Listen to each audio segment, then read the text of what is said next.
Passo a palavra ao pastor Fernando, amém?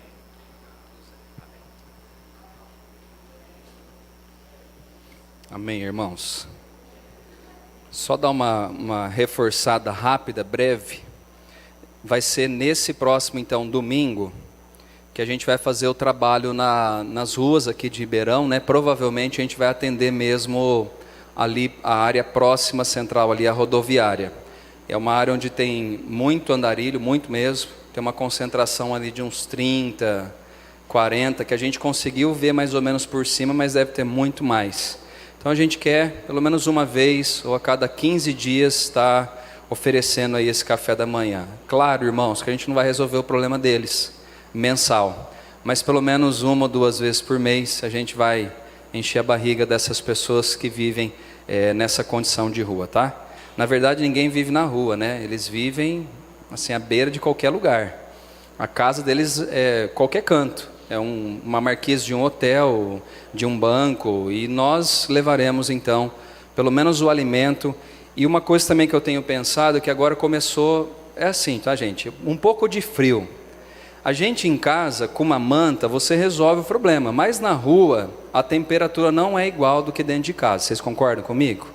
Então em casa a gente tem um conforto, forrado, tem laje, você tem um aconchego ali, uma cama. Na rua tem nada disso. Então se você tiver lá uma coberta, uma manta, lá em Santa Cruz a gente usava muito aqueles corta-febre. Não sei quem tem ainda isso em casa. Eu sei que minha mãe tem cobertor de 20, 30 anos atrás. Se você é igual a minha mãe, tira lá do seu armário, vai comprar um edredom novo para você, porque o inverno vai chegar daqui a pouco. E aí você faz um agrado para sua patroa, você que é casado. E esse que está mais velhinho, você destina a doação para que a gente possa também levar um pouquinho de aquecimento a essas pessoas também no inverno. O grande problema disso, e eu sei que tem muitos que pensam dessa maneira, é que você resolve às vezes o problema de um dia. Por quê? Por viver na rua, eles dormem com uma coberta e depois eles acabam descartando, infelizmente. Não tem onde eles deixarem guardado, igual nós temos o guarda-roupa na nossa casa. Então, provavelmente, a gente resolve o problema de uma noite de frio, mas a gente faz a nossa parte. E aí Deus move o coração de outras pessoas, da nossa prefeitura. A polícia militar, eu sei que elas arrecadam também agora agasalhos nessa época. E a gente tem que se mover. Porque se a gente diz que ama a Deus e não ama a quem é o nosso próximo, que é o tema da mensagem de hoje, que cristianismo que a gente tem pregado e vivido? Então pensa um pouquinho nisso. A gente vive numa era onde se eu estou bem, está tudo bem, não importa o sofrimento à minha volta. E nós precisamos quebrar isso na nossa vida. Vez ou outra você tem que tirar o escorpião do bolso e começar a ajudar pessoas que estão à sua volta. Começar a fazer um pouquinho mais de ação social na sua vida e para as pessoas que sofrem também perto de você, tá bom? Então domingo, vamos marcar às 7, né, Pedro? A gente chega aqui 7 horas, é o tempo da gente cortar ali. Vamos ver se a gente pega 100 pães dessa vez? A gente pega 100 pães, vamos cortar ali. Então a gente precisa de pessoas mais velhas, de adolescente, jovem, adulto, casado, solteiro. Quem quiser ir, esteja aqui com a gente 7 horas da manhã, então no domingo, para que a gente possa fazer essa ação, tá? Vamos abrir comigo em Lucas, capítulo de número 10. Tem alguém que nos visita hoje aqui pela primeira vez? Tem alguém que nos visita pela primeira vez? Tem aí, Mateus? Não? Só primeira vez essa semana, né, que ela vem na igreja? Amém. Vamos lá. Lucas, capítulo de número 10.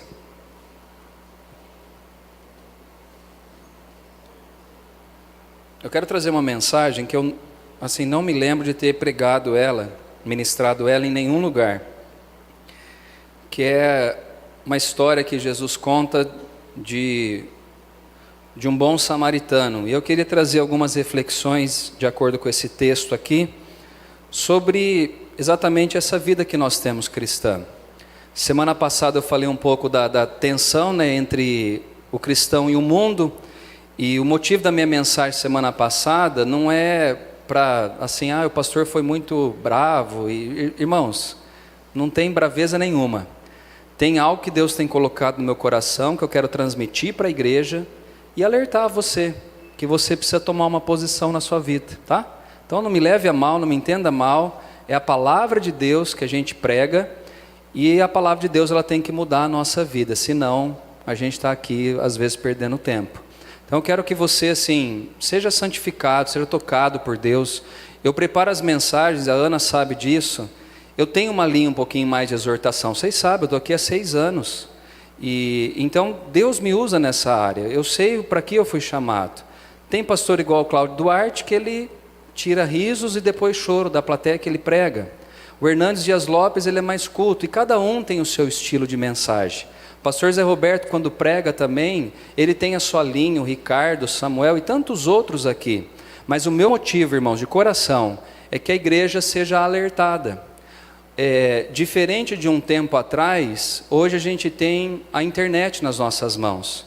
Quem é do tempo da internet de escada? Você é do tempo? Eu sou. Que para você usar a internet, o telefone ficava ocupado. E você não conseguia acessar nada. Hoje, não. Hoje nós temos uma informação a tempo real na palma da nossa mão. E não pense vocês que as pessoas só ficam com a mensagem que a gente prega aqui. Elas ouvem as mais variadas mensagens de mais variados pastores, líderes, apóstolos e assim por diante. E eu preciso alertar vocês, a ideia da nossa igreja, a Igreja do Nazareno, é lógico que é pregar para mais pessoas possíveis, encher essa igreja aqui, mas não abrindo mão desse tema que nós temos aqui em cima do nosso altar, que é a santidade ao Senhor. E o tempo vai passando, parece que essa santidade ao Senhor vai ficando meio de lado, e na verdade, irmãos, a santidade deve ser constante na nossa vida. O crente ou cristão, se você prefere assim, ele luta constantemente contra esse mundo a qual nós estamos inseridos. E se eu como pastor não alertar você, eu vou ser cobrado por Deus um dia. Lembra da historinha do Atalaia? Ele diz, você toca a trombeta avisando que o perigo está vindo. Se a pessoa ouviu a trombeta e não tomou decisão nenhuma de lutar contra o inimigo ou de fugir, o sangue dessa pessoa não vai recair sobre a sua vida. Agora tem um porém. Se você vê o perigo e você não toca a trombeta anunciando, o sangue dessa pessoa inocente vai cair sobre a sua vida. Então eu não quero o sangue de ninguém sobre mim. Eu quero pregar a palavra, talvez mexer com a sua vida aqui, mas de acordo com a Bíblia, para que você possa se alertar que Jesus já está voltando, tá bom? E esse tema aqui hoje, ele trabalha também uma questão prática do cristianismo. O texto vai contar uma história, né, de um diálogo que Jesus tem com uma pessoa que interpretava a lei. E aí dentro desse diálogo de Jesus e desse homem que entende a lei, Jesus vai contar então a história do bom samaritano, tá bom? Vamos lá acompanhar comigo então, Lucas 10, versículo 25. Já dei a introdução da mensagem aqui então. E eis que o certo homem, intérprete da lei, se levantou com o intuito de pôr Jesus à prova e disse-lhe, mestre, que farei para herdar a vida eterna?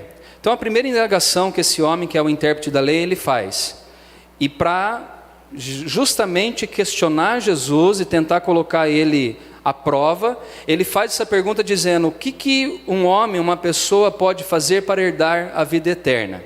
E Jesus responde, então Jesus lhe perguntou, que está escrito na lei? Como interpretas? E isto lhe respondeu, amarás o Senhor teu Deus de todo o teu coração, de toda a tua alma, de todas as tuas forças e de todo o teu entendimento. Amarás o teu próximo como a ti mesmo. Então Jesus lhe disse, respondeste corretamente, faze isto e viverás. Ele, porém, querendo justificar-se, perguntou a Jesus, quem é o meu próximo? Jesus prosseguiu dizendo, certo homem descia de Jerusalém para Jericó e veio a cair em mãos de salteadores, os quais, depois de tudo lhe roubarem e lhe causarem muitos ferimentos, retiraram-se, deixando-o semi-morto. Casualmente descia um sacerdote por aquele mesmo caminho e vendo-o passou de largo. Semelhantemente um levita descia por aquele lugar e vendo-o também passou de largo. Certo samaritano que seguia o seu caminho, passou-lhe perto e vendo-o compadeceu-se dele. E chegando-se, pensou-lhe os ferimentos, aplicando-lhes óleo e vinho, e colocando-os sobre o seu próprio animal, levou para uma hospedaria e tratou dele. No dia seguinte tirou 2 denários e os entregou ao hospedeiro, dizendo: cuida deste homem, e se alguma coisa gastares a mais, eu te indenizarei quando voltar. Qual desses 3 te parece ter sido próximo do homem que caiu nas mãos dos salteadores? Respondeu-lhe o intérprete da lei: o que usou de misericórdia para com ele. Então lhe disse: vai e procede tu de igual modo. Amém. Que Deus possa falar conosco através dessa mensagem. É uma história interessante, não é? Então esse intérprete da lei chega até Jesus, indagando para tentar provar, né, a resposta que ele ia dar. Ele pergunta: Senhor, o que eu faço para herdar a salvação? E como ele era intérprete da lei, ele diz: como que você interpreta a lei que você estuda? E esse homem responde, que era um erudito, ele diz: olha, se eu amar a Deus acima de todas as coisas, de todo o meu entendimento, de toda a minha força, e amar o meu próximo como a mim mesmo, eu estou cumprindo toda a lei. Automaticamente eu vou ser salvo. E aí Jesus responde a esse homem, né? E diz: se você fizer dessa maneira, você viverá. E esse homem então ele faz uma pergunta que é aqui que eu quero trabalhar agora com vocês na mensagem. Ele diz: mas quem é então esse meu próximo? Você já parou para pensar? Quem é esse próximo que Jesus está dizendo nessa expressão que ele usa: amar a Deus acima de todas as coisas, força, entendimento, e amar o teu próximo como a ti mesmo? Quem é esse próximo? Talvez você pense que esse próximo, e não está errado, mas é uma linha, talvez seja essa pessoa que está sentada ao seu lado. Nós cristãos temos uma ideia de que sempre amar o nosso próximo se refere às pessoas que frequentam a mesma igreja que eu frequento, se refere a pessoas que eu conheço e convivo no meu dia a dia, família, amigo, relacionamento no trabalho, na faculdade e assim por diante. Mas aqui o próximo, Jesus ele mostra que não é esse, porque na história que ele conta, esse próximo era alguém desconhecido tanto do sacerdote, como do levita, como do samaritano. E isso me faz entender, e eu quero que você pense igual a mim aqui, para a gente acompanhar na mensagem, que o meu próximo é aquela pessoa que chega até a minha presença com algum tipo de sofrimento. Os irmãos compreenderam isso? Então meu próximo pode ser talvez alguém que eu encontro na rua. Hoje de manhã nós fizemos um ensaio do louvor, eu trouxe um café, um pãozinho de queijo, olha que coisa boa, né? E a gente abriu a porta da igreja para que o sol iluminasse, né, a nossa manhã aqui de domingo, e de repente veio um rapaz que mora na rua, que vive na rua, né, nessa condição, pedindo água. E automaticamente eu não dei só água, eu falei: pega um café e um pão de queijo aqui, porque eu entendo que o meu próximo é aquele que chegou até a mim pedindo ajuda. E é nisso que eu quero que você pense essa noite. Eu sei, irmãos, que a gente vive numa cidade grande, violenta, que não dá para abrir o portão para qualquer pessoa aí na rua, a gente entende tudo isso, mas eu quero entender que viver esse amor que Cristo deseja que eu e você temos, as pessoas lá fora, Ele vai superar esse medo, e você vai fazer a diferença nessa sociedade. Quando a gente vai fazer um trabalho de rua, igual nós faremos na semana que vem, é lógico que a gente tem receio de algumas coisas, é lógico que a gente tem que tomar cuidado da maneira que nós estamos fazendo, não com brincadeira, mas com seriedade, levando ali não só o alimento, mas uma palavra que pode libertar essa pessoa. Mas eu entendo que esse próximo é aquela pessoa que está chegando com um sofrimento, um problema, até a mim, e é isso que talvez eu e você falhemos, porque as pessoas que sofrem chegam até nós, e muitas vezes nós descartamos. Eu não estou falando de esmola, não estou falando disso, tá, gente? Estou falando de pessoas que estão sofrendo por alguma coisa na vida. Como eu disse, tem pessoas que estão padecendo de uma coberta, tem pessoas que estão padecendo de um alimento, tem pessoas à nossa volta que estão padecendo de uma enfermidade, estão padecendo de um alimento, às vezes frequenta a nossa igreja, e que precisa de um alimento e não tem dentro da sua casa. E eu quero entender que você entenda também que o próximo então é essa pessoa que chegou até você. Ele é o próximo. Ele é o que Deus talvez enviou até você para que você possa estender as mãos e fazer a diferença na vida dela. Eu gosto daquele texto onde Jesus diz que algumas pessoas que servem a Ele no dia do julgamento ali, né, do grande juízo, eles vão se apresentar a Jesus com seus currículos, com seus diplomas, dizendo: olha Jesus, em teu nome eu expulsei demônio, eu falei em línguas, eu curei pessoas, eu fiz tanta coisa em teu nome. E Jesus vai dizer o que a essas pessoas? Apartai-vos de mim, vós que praticais a iniquidade. Mas eu vou dar o contexto disso. Eu posso pregar cura, eu posso pregar um monte de coisa, de libertação, de salvação, mas eu tenho que estar alinhado com a mensagem que Jesus coloca no meu coração e no seu coração através da Bíblia. Esses homens que fazem tudo isso, perderam a conexão com o trono da graça. Estão fazendo talvez por um aplauso humano, por um reconhecimento humano, mas perderam a essência do verdadeiro cristianismo do Evangelho. E outras pessoas que se apresentam nesse grande juízo, Jesus diz: vinde então benditos do meu Pai. E aí essas pessoas perguntam: mas o que nós fizemos para chegar até aqui, nesse gozo eterno? E ele disse: eu tive fome, me deste de comer. Eu tive sede, me deste de beber. Eu estive preso, foste me visitar. Eu estive enfermo, você acompanhou a minha vida quando eu estava enfermo. E Jesus ele faz então essa analogia do religioso e daquele que talvez não é o religioso. E é nisso que eu quero mexer com vocês essa noite. Porque nos dois primeiros homens que pegam esse moço que foi assaltado e que foi machucado, porque não só teve o assalto, mas também bateram nesse rapaz, e a Bíblia diz nessa história que esse homem estava semi-morto, quase morrendo. Estava ali talvez num estado que para morrer faltasse pouco. E aí entra dois primeiros personagens nessa história. O primeiro deles é quem? Quem que é a gente? O sacerdote. Quem era o sacerdote? Quem é um sacerdote? Pode deixar. Quem é o sacerdote?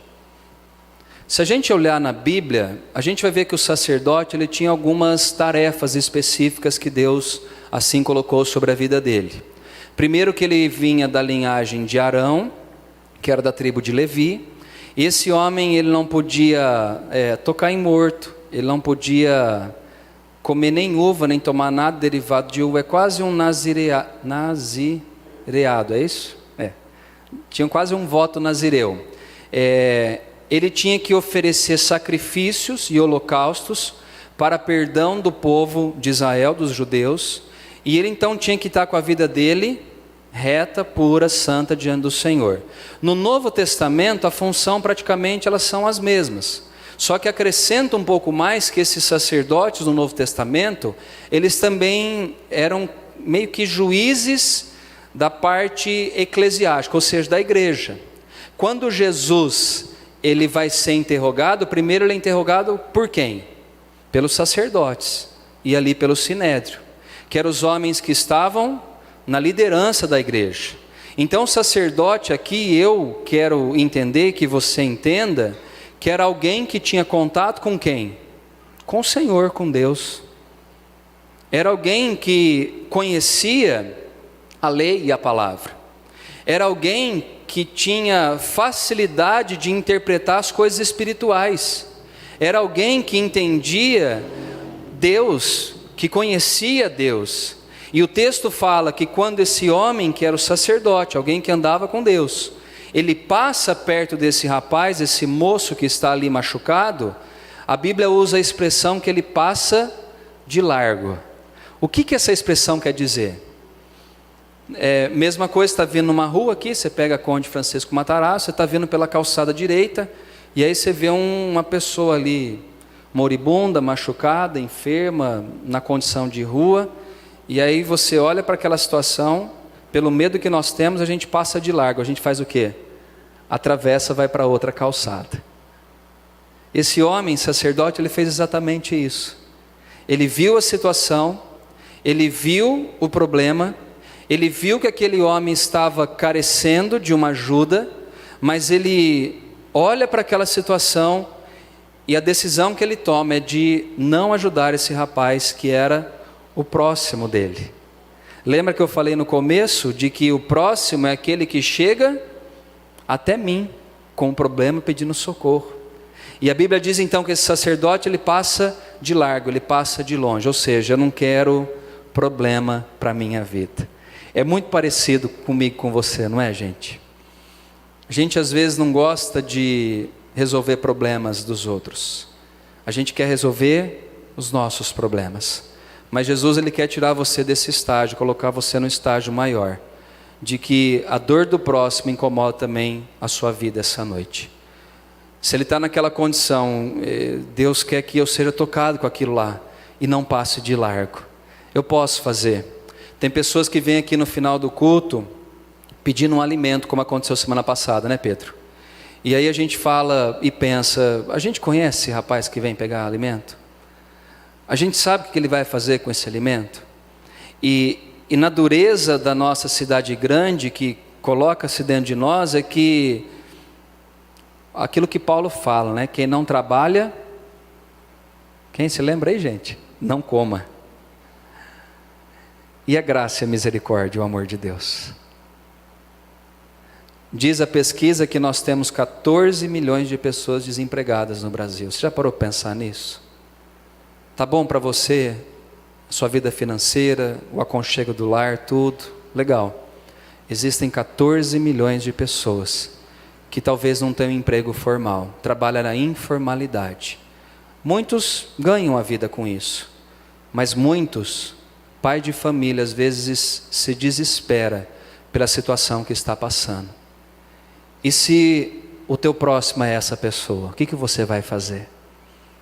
Quem se importa com a dor desses mais fracos? Quem se importa com aqueles que são prejudicados na nossa sociedade capitalista? Quem se importa? A igreja deve se preocupar e se importar com isso. No outro texto, aliás, no outro homem agora, diz que é um levita, né? E eu peguei um pouquinho, eu estudei à tarde em casa, sobre o levita. A gente tem uma visão muito errada de levita. Quando a gente fala de levita, qual que é a primeira coisa que vem na sua mente? Assim, de bate pronto, gente, seja sincero. Alguém que faz o quê? Toca e canta, né? Ah, ele é levita do Senhor, né? E a gente não vai a fundo para saber o que é o levita. E não é ninguém que fica levitando também, né? Fazendo yoga, essas coisas doidas aí. Mantra, não é nada disso. O levita era de uma tribo de Levi, que eram os filhos de Jacó. E daquela tribo, então, Deus separou, inclusive para sacerdotes, tá? Presta atenção nisso, isso aqui é importante. Porque senão depois você fica falando aí que os músicos aqui são levita. Ele separou dessa tribo sacerdotes e também homens que iriam trabalhar no tabernáculo de Deus e depois futuramente no templo. O que os levitas faziam? Lá em Números 3, e eu quero que você abra lá, porque a gente não fala disso, e eu quero trabalhar um pouquinho também, para a gente entender o porquê que a gente vai falar desse homem aqui. No capítulo 3 de Números, olha que interessante. Estejam comigo aqui, ó, capítulo 3 de Números, versículo agora é o versículo de número 6. Números 3, 6.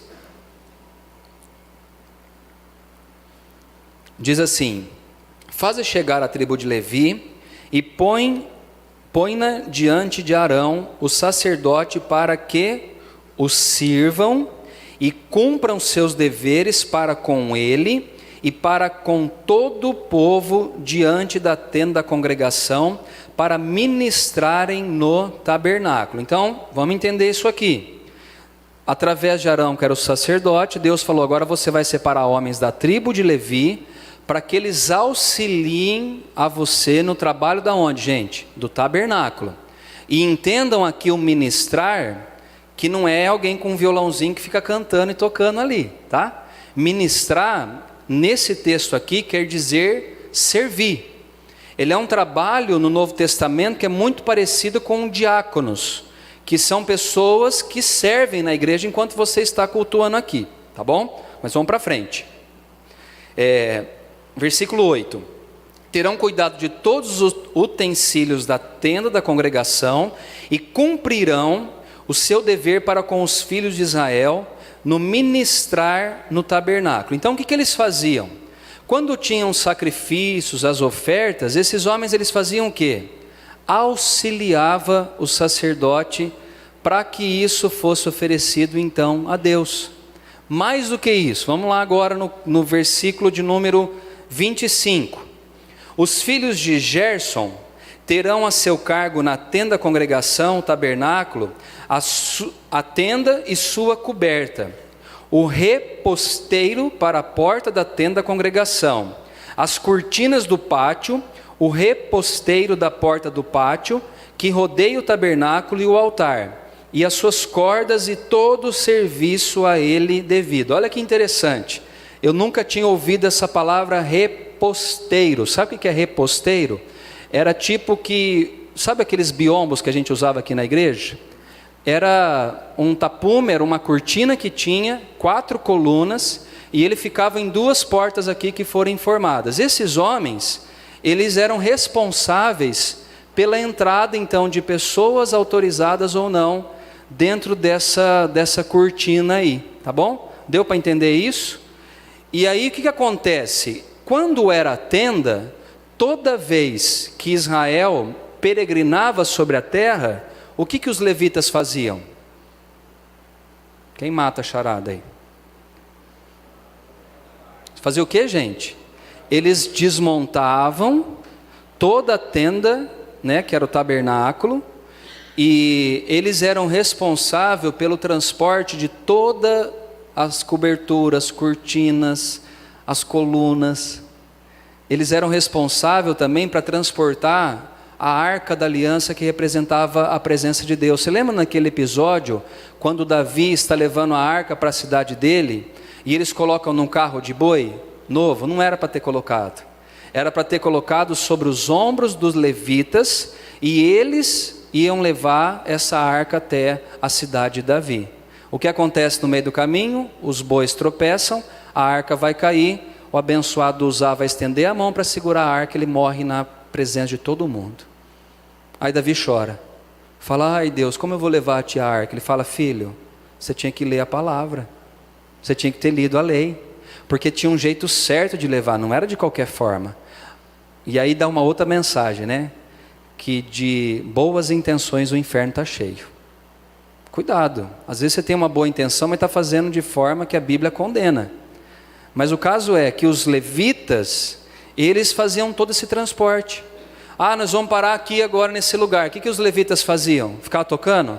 Vai lá, enquanto vocês trabalham a gente toca. Pam, pararam, pam, pam, pam. Vocês faziam isso? Não. Eles pegavam as tendas, as estacas, as cortinas, as colunas, a arca da aliança, todos os utensílios, o propiciatório, tudo.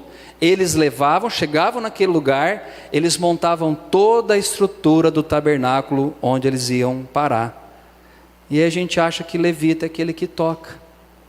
Levita, irmãos, na Bíblia, eram as pessoas que mais trabalhavam no Antigo Testamento, no que se referia ao serviço das coisas de Deus. Aí você fala assim: mas pastor, levita também não tocava? Sim. Na época de Davi, quando ele ia fazer ali o templo, aí ele instituiu músicos para ministrarem então louvor no templo do Senhor, que alguns deles eram da tribo então de Levi. Mas o papel fundamental do levita é aquele que é responsável pelo serviço do tabernáculo e do templo do Senhor. Os irmãos entenderam isso? Isso aqui é muito importante.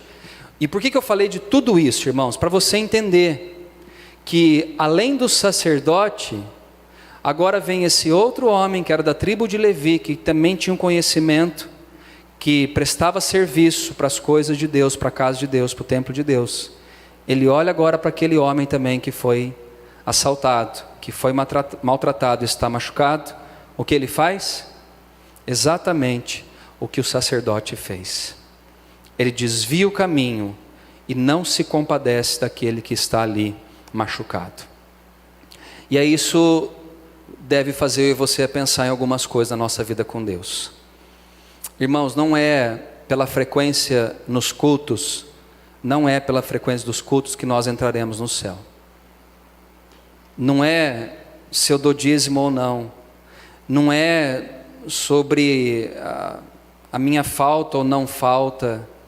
O que Deus está querendo e está à procura de pessoas que amem a Ele acima de todas as coisas e ame o seu próximo como a ti mesmo. Você está disposto a viver isso na sua vida?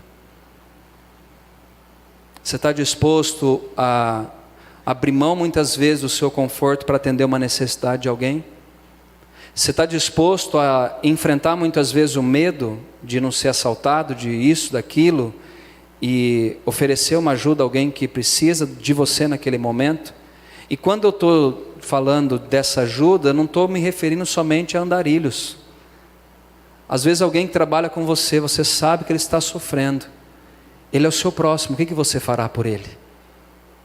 Eu sei, irmãos, que muitas vezes nós não vamos conseguir resolver todos os problemas, mas eu posso ser um agente de Deus na vida, um agente de Deus transformador na vida de pessoas que estão à minha volta. Eu trabalhava com uma menina lá em Rio Claro, trabalhei na Honda um tempo, e essa menina sofria muito, ela ficava endemoniada constantemente. E uma vez, trabalhando com ela, disse: você não vai lá no meu apartamento? E nós fomos, eu e a Ana, eu já contei para você isso aqui. Porque eu entendi que ela era o próximo do texto. Ame a Deus acima de tudo, o teu próximo como a ti mesmo. E nós fomos lá. Nós ficamos de 2 a 3 horas ali, ministrando e expulsando o demônio dessa menina. Às vezes o próximo é aquele colega seu de trabalho, que está por um fio divorciar-se da esposa ou do marido. É aquele próximo que talvez está com um filho, e deve ter muito isso aqui em Ribeirão, preso nas drogas e não sabe mais o que fazer. É aquele próximo que talvez perdeu alguém que era um arrimo da família e esteja sofrendo por essa perda. E sofrendo, o que eu falo, não é só do luto, sofrendo literalmente com a falta de coisas básicas e necessárias para viver. Talvez o seu próximo é um vizinho que você está vendo, que está sofrendo, que está passando por uma situação difícil na vida, e esse próximo pode ser essa pessoa, e você ajudar a estender as mãos. O texto diz agora que passa esses 2 homens que tinham, entre aspas, um relacionamento com Deus, e agora vem um terceiro. E é interessante isso, gente, porque Jesus, ele era muito inteligente, ele era Deus, claro, aqui na terra, mas ele tinha umas sacadas diferentes, né, umas ideias diferentes. Porque ele está contando essa história para quem? Você se lembra? Para quem que era? O intérprete da lei. E percebe que ele mexe em 2 coisas com esse intérprete da lei. 2 pessoas que provavelmente o intérprete da lei sabia ou soubesse quem eles eram e o que eles representavam nas escrituras, ou melhor, na Torá, na lei. E ele então provoca esse homem contando a história do sacerdote e do levita que não fizeram nada. E agora é interessante, que aqui que eu acho que é a sacada de Jesus. Agora ele dá o exemplo de um samaritano. E por que de um samaritano? Porque era uma raça odiada pelos judeus. Era uma raça que, lembra naquele episódio onde Jesus ele tem que passar, e ele faz isso de propósito para uma aldeia samaritana, e aí está João, né? João e Tiago, eles estão passando ali, o samaritano arruma encrenca com eles, e aí João fala: Senhor, o senhor quer que a gente pede ao Pai e manda fogo sobre esse camarada aqui? Vocês lembram desse texto? Era samaritano. Aquela mulher que estava ali no poço também era o quê? Samaritana. Jesus parece que tem essa sacada para trazer uma provocação para esse intérprete da lei e para você também. Irmãos, a gente corre um risco de sermos somente religiosos frequentando uma igreja. E religião não salva ninguém. Você tem uma religião? Eu tenho, mas e aí? Quem você se tornou depois que você passou a seguir essa religião? Tem muita gente religiosa que agora na época da Páscoa guardou, não comeu carne vermelha, mas toma bebida alcoólica até dizer chega. Religiosos, pessoas que frequentam o templo, mas saem da porta para fora, e o que importa é a minha satisfação, meu bem-estar. Jesus provoca esse homem dizendo, agora passou um samaritano nessa história. E quando esse samaritano passa, por surpresa de todos, o que acontece? Ele se compadece desse próximo dele que está sofrendo. E eu acho interessante aqui essa história, porque Jesus, volte comigo lá por favor, em Lucas, capítulo 10. Eu acho interessante que ele diz assim, no 33, 10:33, certo samaritano que seguiu o seu caminho, passou-lhe perto e vendo, compadeceu-se dele. E chegando-se, pensou-lhe os ferimentos, aplicando-lhes óleo e vinho, e colocando sobre o seu próprio animal, levou-o para uma hospedaria e tratou dele. Olha que interessante isso. O texto diz que esse homem samaritano viu esse moço, e a palavra diz que ele se compadeceu dessa pessoa. A palavra que eu quero que você saia daqui essa noite é essa, é compaixão. A compaixão não é ter dó, gente, sabia disso? A gente fala, eu tenho dó daquele que está assim, assado. Não, a compaixão é como se você se colocasse no lugar daquela pessoa. A dor dela, dentro do seu coração também doendo do mesmo jeito. Você já ficou 12 horas de jejum para fazer um exame? Quem já fez isso já? Você já ficou já, né? Alguns já ficaram até 24 horas sem comer, dependendo do exame. É gostoso ficar 24 horas sem comer? 12 horas, não vou ser exagerado, 12 horas. Vamos desagerar um pouquinho? Desagerar é boa, né? 6 horas. 6 horas fica sem comer. Imagine 2, 3 dias sem uma refeição digna. Esse homem se compadece, e a Bíblia fala que a compaixão gerou uma ação desse homem. E aqui entra uma coisa que eu e você pensarmos, que a compaixão ela tem que gerar uma ação.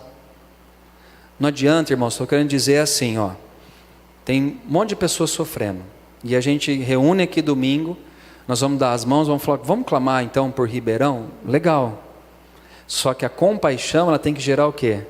Uma ação. Senão é blá blá blá. Senão é como um papagaio que imita o que o outro fala, e no caso nosso a palavra. Deus não está em busca de papagaios. Ele está em busca de pessoas que falam e agem de alguma forma para mudar a sociedade que nós vivemos. Por muito tempo mesmo, pessoas que frequentavam ali a nossa igreja em Santa Cruz, que vinha com problema com filho de drogas, por muito tempo eu encaminhava essas pessoas até Rio Claro, até uma clínica. Só não faço mais em Ribeirão porque às vezes não chega até nós, pela cidade ser maior. Eu não posso talvez colocar essa pessoa na minha casa para tratar da doença, ou do problema que ele tem ali. Mas eu sei de pessoas que fazem esse trabalho, porque a compaixão gerou uma ação, e abrir uma clínica de recuperação. Esse é o nosso próximo. E vai chegar pessoas aqui, irmãos. Lembra que até julho a gente quer encher mais a nossa igreja? E não vai chegar pessoas, às vezes, que você fala, essa veio jóia, sem problema nenhum. Não, às vezes vai vir o problemático, vai vir aquele que está com depressão, desempregado, aquele que está viciado, aquele que está dependente químico em alguma droga, vai chegar aquele que já se divorciou, vai chegar aquele que já perdeu alguém, uma condição financeira que tinha. E o que nós faremos com esses próximos? Ajudaremos ou nós só falaremos? A gente tem muito disso, né? Alguém está enfermo, a gente já responde assim, meio que de bate pronto. A gente vai orar por você. E às vezes a gente não ora. não ora. A gente fala que ora, e eu tenho coragem de dizer isso, mas a gente não ora. Manda mensagem, ó, pode contar comigo, beleza. Então pega o carro, vai lá no hospital então, ajuda a pessoa. Pode contar comigo, o que você pensa? Que é para contar, não é? Então se a pessoa não tem carro, o que você vai fazer? Se você tiver, dá uma carona. Vai fazer um exame, mas não tem condição, ele é o próximo que você tem que ajudar. Eu te levo então. Ah, não tem quem fique. Eu achei tremendo que a Sônia e o pastor Zé Roberto fizeram. Quando nasceu a filhinha do Júdson, ele não está aqui hoje, né? Quando nasceu a filhinha do Júdson, a Sônia abriu a porta da casa dela junto com o pastor. Ficou quanto tempo lá, Sônia? 4 dias. Com uma recém-nascida, haitiana, sem falar nada de português, dentro da casa dela. Compaixão tem que gerar ação. Senão, é blá blá blá. Esse homem ele pega, trata ali primeiro, né? A Bíblia fala que é com óleo e com vinho, porque deve ser alguma coisa para curar, né? O óleo e o vinho. E depois ele pega, eu gostei da expressão que o texto usa aqui, que o médico Lucas usa, né? Fala assim que ele colocou sobre o seu próprio animal. Ou seja, ele não pegou de outro, né? É que nem carro. Ó, eis-me aqui, mas vai com o carro do Giano. Vai no meu nome, que eu não quero que suje o meu carro. Não, irmão, pode deixar que a gente dá carona, mas vai lá com o Dri, que ele faz uma corrida por fora e vamos embora. Não, fala que ele pegou do seu próprio animal. Lembra do que Davi falou? Eu não quero oferecer nada a Deus que não me custe alguma coisa. Tem coisa que vai custar para você fazer. Vai custar. E custar que eu falo é dinheiro mesmo, gente. Vai custar às vezes. Vai custar dinheiro, vai custar tempo, vai custar talvez uma folga sua, um descanso seu, uma noite de descanso sua. Vai custar. Ele pega do seu próprio animal e ele leva aqui numa hospedaria, né? Que devia ser os hotéis daquela época. Você devia ver como que deveria ser, né? E aí o que chega ele faz lá? No dia seguinte, ele trata dele, e no dia seguinte ele pega 2 denários, né, um valor, e entrega ao hospedeiro. E ele diz assim: olha, eu quero que você cuide deste homem, e se alguma coisa gastares a mais, eu vou te indenizar quando eu voltar aqui. E aí Jesus faz a pergunta, eu vou encerrar o culto com isso. Jesus fala: qual desses 3 te parece ter sido o próximo do homem que caiu nas mãos dos salteadores? Eu termino o culto com essa pergunta. Qual dos 3 então fez o que era para ser feito e com dignidade? Qual dos 3? O sacerdote, o levita ou o samaritano? Se eu fosse o intérprete da lei nessa hora aqui, talvez já no meio da história eu falasse: Jesus, eu já entendi, já sei o que o senhor está querendo dizer. Porque para um bom entendedor, meia palavra já basta, né? Mas Jesus foi até o final, e esse homem foi até o final. E ele diz assim: respondeu-lhe o intérprete da lei, o que usou de misericórdia para com ele. Aí Jesus fala o quê? Vai e procede tu de igual modo. Jesus termina a história, eu termino o culto dizendo isso. Vai e procede eu e você do mesmo modo, do mesmo jeito. Não descarte as pessoas que chegarão até você nessa semana, pedindo ajuda em alguma área. É lógico, irmãos, tem ajuda que a gente não consegue, né? Que nem no caso aqui, o que eu entendo no texto é que o homem samaritano, ele tinha o quê? Condição de ajudar.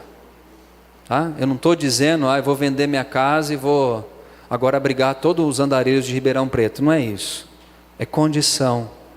Se você pode fazer, faça. Se você pode dar um pão, dá um pão. Se você pode dar uma oferta para ajudar alguém, dê uma oferta para ajudar alguém. Nós temos um compromisso, né, que a gente fez, eu, a Monique, a junta e com a igreja, de ajudar a Lígia, viúva do pastor Jean Kleber, durante 6 meses. Nós vamos fazer isso, gente. Já foi um mês. Uma vez eu vi um homem, Jorge Linhares, que é pastor de uma grande igreja em BH, Batista, ele era da Batista da Floresta, né? Depois ele se tornou Batista Getsemane.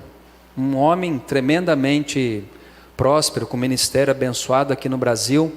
Ele diz que ele levantou a igreja dele em BH com as ofertas das viúvas pobres da igreja. Não foi de milionários e ricos de Belo Horizonte. Foi com pouco que Deus fez o muito. E é isso que Ele quer fazer através da minha vida e da sua vida. Ah, mas quando eu ficar rico eu ajudo. Irmão, desculpa, mas você não vai ajudar. Porque quem pode fazer o pouco, já faz no pouco. Que nem aquela história antiga, né? Casa onde come 5, come 6, come 7. E você fala, mas será que isso é verdade? É. Porque minha mãe viúva sustentou 3 filhos e mais ela depois que meu pai morreu. Faz. Porque o sustento vem primeiramente das mãos de Deus, que usa pessoas próximas a nós. Eu lembro quando meu pai estava no estágio final do câncer, que ele pegou na próstata, e uma amiga da minha mãe de escola, Toninha, não esqueço nunca mais essa mulher, ela cozinhava na casa dela, presta atenção nisso, ela cozinhava na casa dela, ela pegava as panelas que ela cozinhava da casa dela com alimento, e levava até a minha casa as panelas, e nós ali almoçávamos e muitas vezes jantávamos com aquela comida, que uma amiga de escola da minha mãe levava lá na nossa casa para nos alimentar. Porque nesse estágio entre meu pai de vida e morte, a gente passou por situações difíceis. Tinha irmãos da igreja presbiteriana de Rio Claro que compravam aquele leite fermentado, né? Não posso falar a marca aqui, aquele leite fermentado, né? Com lactobacilos vivos, e levava lá na porta da minha casa, disse, dá para o Chico, Sônia, porque o câncer ele vai minando as forças, a saúde, vai destruindo a pessoa por dentro. E aí tinha lá o leite fermentado dentro da minha casa. Por quê? Porque Deus encontrou pessoas disponíveis para dizer, eu posso fazer e eu vou fazer. Seja disponível, porque o próximo pode estar ali clamando por uma ajuda do seu lado e você está dizendo, vá em paz, Deus te abençoe. Deus está falando, não, faz alguma coisa por ele. Estenda as suas mãos e ajuda quem é o teu próximo. Vamos orar ao Senhor essa noite? A palavra que eu preguei é para mim e para você. E o que eu quero, irmãos, é que você entenda que há muitas coisas para a gente fazer lá fora, muitas coisas. Aqui dentro a gente pode fazer muitas coisas. Eu acho legal, às vezes, entre nós mesmos, um irmão oferta na vida do outro. Vê a condição, às vezes, vê uma situação e Deus coloca ali e fala, você pode fazer, faz. E eu acho excelente isso. Porque o dono da igreja não sou eu nem o pastor Zé Roberto, é o Senhor Jesus. E o Espírito dele é quem faz isso na congregação, na igreja. É Ele quem toca, é Ele quem mexe, é Ele quem move. E essa mensagem hoje é para que você amoleça o seu coração. E quando o próximo chegar, você estenda as suas mãos para ajudar essa pessoa. Você pode dar, e aqui eu quero que você entenda a linguagem, você pode fazer os primeiros socorros. Você pode. Ah, mas eu quero que o meu pastor vá na sua casa. Faz o primeiro socorros ali. Vai num cantinho ali do seu trabalho. Pega essa pessoa que está sofrendo e fala, deixa eu fazer uma oração por você. Primeiros socorros. Vocês adolescentes e jovens que têm tantos amigos à volta de vocês sofrendo, pega no intervalo, em vez de sair para zoar no intervalo, fica dentro da classe, ora por esse amigo seu que está com depressão. Ora por esse que está pensando em tirar a sua vida, se suicidar. Ora por ele. Para esse que já perdeu a esperança da vida, ore por ele, dá os primeiros socorros. Depois, como pastor, como igreja, liderança, a gente pode ajudar a fazer alguma forma que ajude essa pessoa. Mas Deus te chamou para você ajudar o seu próximo a quem chegar até você. Você que estuda na faculdade, no colégio, no seu trabalho, na sua família, na igreja, nos relacionamentos que você tem com pessoas aqui nesse mundo, ajude o teu próximo.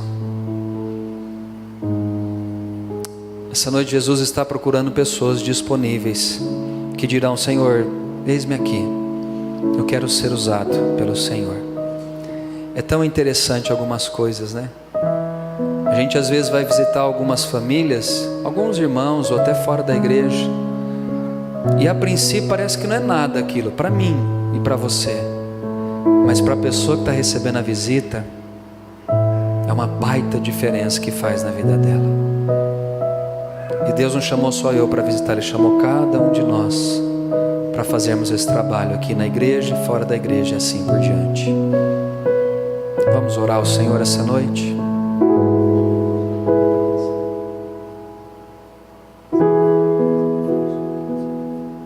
Sonda-me, Senhor, e me conhece. Quebranta o meu coração. Transforma-me conforme a tua palavra. E enche-me até que se ache só a ti.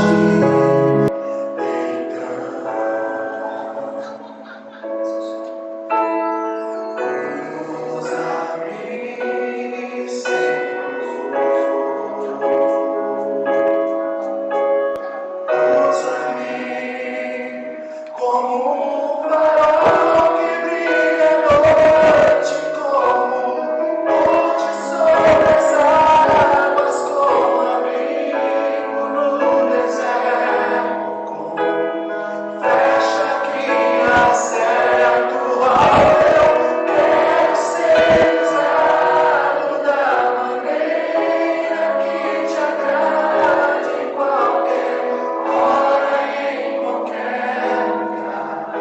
Eis aqui a minha vida, usa-me, Senhor, usa-me.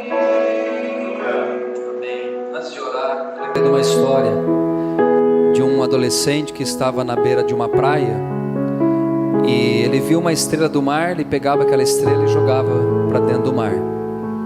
Ele pegava uma estrela e jogava para dentro do mar. E alguém chegou para ele, um adulto, e disse: menino, do jeito que você está fazendo, você não vai conseguir nunca colocar todas as estrelas do mar no seu habitat natural. E esse menino responde para ele: eu posso não colocar todas, mas eu vou fazer a minha parte. Faz a sua parte. Talvez você não vai conseguir colocar todas as estrelas do mar que estão na praia para dentro do mar, mas você pode salvar a vida de 5, de 10, de 20, não sei. Deus só vai cobrar de nós aquilo que Ele confiou nas nossas mãos. Eu vou ser cobrado como pastor, como ministro, como músico, como marido, como filho, porque Ele me concedeu essas coisas. Ele vai cobrar dons que Ele concedeu a mim, e Ele só vai cobrar aquilo que Ele confiou na sua mão. Ah, pastor, mas eu não vou salvar todas as estrelas. Mas salva que chegar nas suas mãos para salvar. Lembre-se, amarás o teu próximo. Chegou uma estrelinha, ajude essa estrelinha a ela voltar para o habitat normal dela. Vamos orar ao Senhor. Eu quero que você faça a sua oração, dizendo se você quer ou não estar disponível, disposto a ser usado por Deus. Vamos orar. Senhor, obrigado pela Tua palavra que mexe comigo, com a igreja, a sermos agente multiplicador do amor do Senhor, da bondade do Senhor, da misericórdia, da graça, da compaixão. Ó Deus, há tantas coisas para fazer na nossa cidade aqui em Ribeirão. Uma cidade onde temos demandas tão altas de problemas sociais, problemas de família, problemas, ó Deus, de diversas ordens, diversas formas. E o Senhor chama a tua igreja para olharmos para o nosso próximo, para essa pessoa que vai chegar e vai pedir ajuda, e vai dizer: socorre-me porque eu estou aflito, socorre-me porque eu estou a ponto de tirar a minha própria vida, de acabar com o meu casamento, de abandonar minha vida talvez cristã, de abandonar tudo. Deus, usa cada um de nós da maneira que o Senhor quiser usar. O Senhor colocou dons, o Senhor colocou talentos em todas as nossas vidas. Todos nós temos algo de bom que o Senhor nos deu, e nessa noite nós queremos dizer: usa-nos da maneira que o Senhor deseja usar. Se é para dar um pão com manteiga e um leite, usa-nos, Senhor. Se é para dar uma coberta, um abrigo, usa-nos, Senhor. Se é para nós fazermos coisas que talvez não seremos honrados pela nossa sociedade, nem por pessoas, que possamos fazer, porque nós estamos aqui de passagem. E se nós queremos atrair a presença de Deus para nós e estarmos um dia com o Senhor no céu, é preciso amar a Deus acima de todas as coisas e ao próximo como a nós mesmos.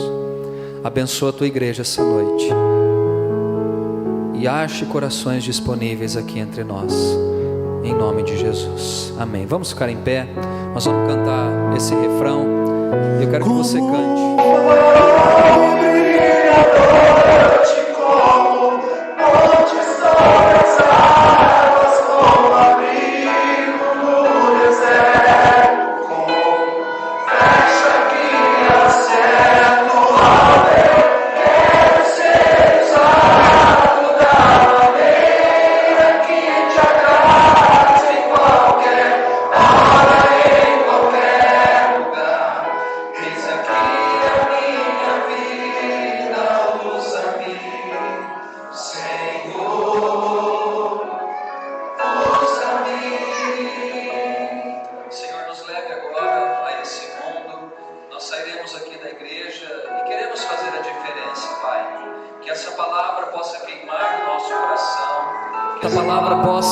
Trazer diferença para nós e para as pessoas que estão ao nosso redor. E quando vier o próximo, que possamos estender as tuas mãos de misericórdia e ajudar essas pessoas, Pai. Ó Deus, que o amor do Pai, a graça redentora do Filho e que as doces consolações do Espírito Santo sejam sobre a tua igreja hoje, para todos sempre. Amém e amém. Dê um abraço aí no seu próximo, que é a pessoa que está ao seu lado. E tenha uma ótima semana, em nome de Jesus.